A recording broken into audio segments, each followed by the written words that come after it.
Alors, un exercice de mécanique quantique sur les postulats du formalisme quantique et les mesures associées.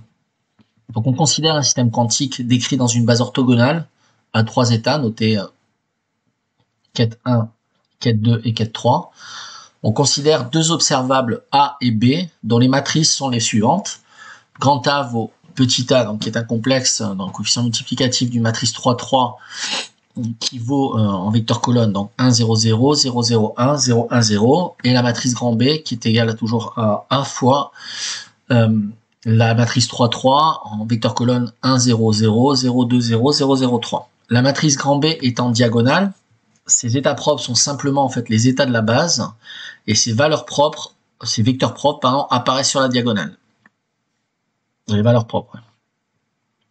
Donc les vecteurs propres de A sont donc quête lambda 1 qui est égal au quête 1, quête lambda 2 qui est égal à quête 2 plus quête 3 sur racine de 2, et quête lambda 3 est égal à quête 2 moins quête 3, tout divisé par racine de 2. Vérifiez que ce sont bien des vecteurs propres, trouvez les valeurs propres correspondantes, que constatez-vous? Petit b, on prépare le système dans l'état psi, où psi est égal à quête 1 plus quête 2 moins quête 3 divisé par racine de 3. Quelles sont les probabilités de trouver le système dans les états quête 1, quête 2 et quête 3 après une mesure de la quantité grand A? Quels sont les résultats possibles de la mesure et les probabilités associées? Petit c, après avoir mesuré la quantité grand A, on mesure la quantité grand B suivant l'état obtenu pour le système après la mesure de A. Trouvez la probabilité de trouver les différentes valeurs possibles pour B. Petit d, on prépare le système dans l'état psi', où psi' est égal à quête 1 plus quête 2 divisé par racine de 2. Même question que précédemment. Donc maintenant la solution. Alors, donc j'ai ici représenté les deux matrices. Donc la matrice A en fait s'écrit A fois une matrice 3. Donc on en déduit donc l'opérateur A chapeau. Qui est donc l'opérateur A chapeau, donc c'est la même représentation, j'ai simplement rentré le coefficient A dans la matrice, avec quête A1 qui est égal au quête 1, quête A2, indice 2 est égal à quête 2 plus quête 3 sur racine de 2, et quête moins A qui est égal à quête 2 moins quête 3 sur racine de 2. Donc le quête A est un état dégénéré en énergie 2 fois, et le quête A est un état non dégénéré. La dégénérescence étant liée à la dimension des sous-espaces propres associés. Donc dégénérer en énergie 2 fois veut dire que le sous-espace propre associé donc à ce vecteur propre est de dimension 2, puisqu'on voit qu'effectivement c'est une combinaison linéaire de deux vecteurs, et que le quête A donc n'est pas dégénéré parce qu'effectivement il est combinaison linéaire d'un seul vecteur, donc il est de dimension 1. C'est en ce sens qu'on parle de dégénérescence de l'état. Voilà.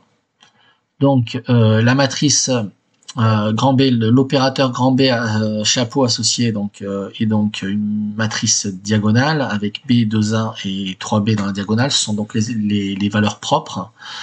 On en déduit donc que le quête B est égal au quête 1, le quête 2B qui est égal au quête 2, dans le sens il est engendré par ce vecteur, et le quête 3B est égal au quête 3. Donc tout multiple de ces quêtes, voilà. Donc le spectre de B est non dégénéré puisqu'on a effectivement trois valeurs propres distinctes, donc de dimension chacune une, et la somme des dimensions, on est en dimension 3 fait 3, voilà.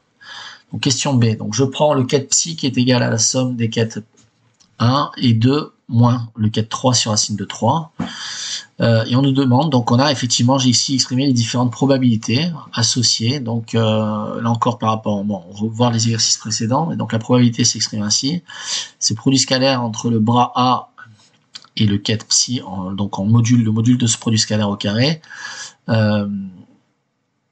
et de même pour la probabilité de moins A, on a bien donc la probabilité de moins A qui est égale au module carré du produit scalaire entre le bras moins A et le quête psi.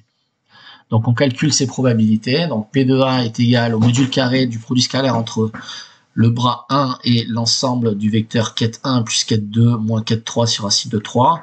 Qu'est-ce qu'on fait? On distribue les bras sur les quêtes, d'accord, comme on ferait avec une commutation normale de nombres, et on obtient que c'est égal à 1 scalaire 1 plus 1 scalaire 2, j'emploie pas la notation bracket, voilà, donc plus 1 scalaire 3, d'accord. Ces éléments sont nuls, je les ai soulignés en rouge, en rose, car on est dans une base orthonormée, et 1 scalaire 1 donc vaut 1, parce qu'on est normé.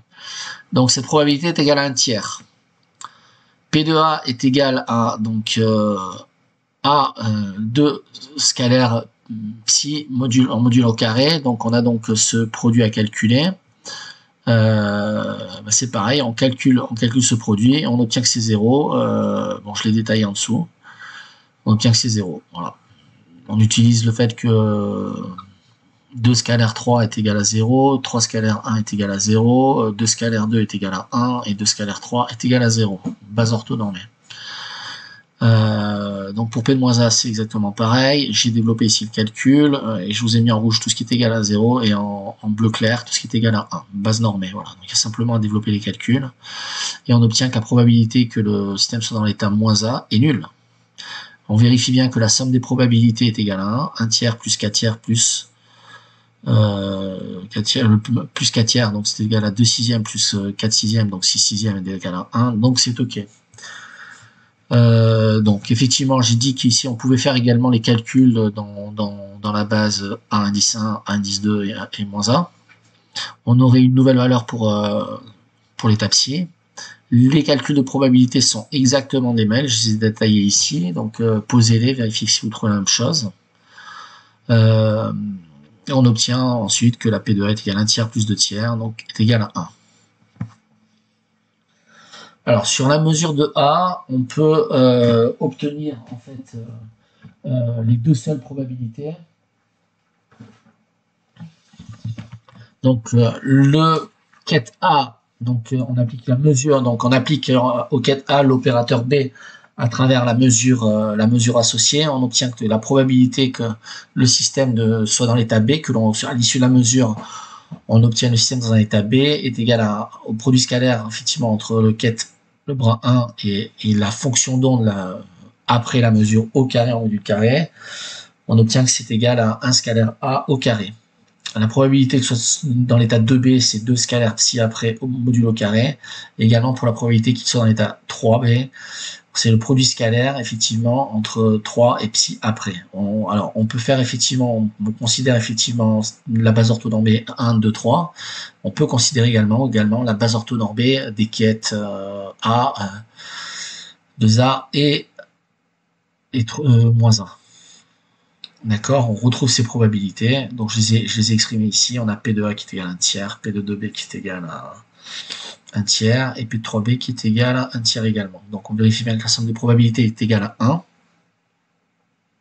Donc lorsqu'on mesure A, on obtient un résultat avec une telle probabilité. Une mesure ensuite nous permet de combiner les vecteurs. Voilà, exercice résolu.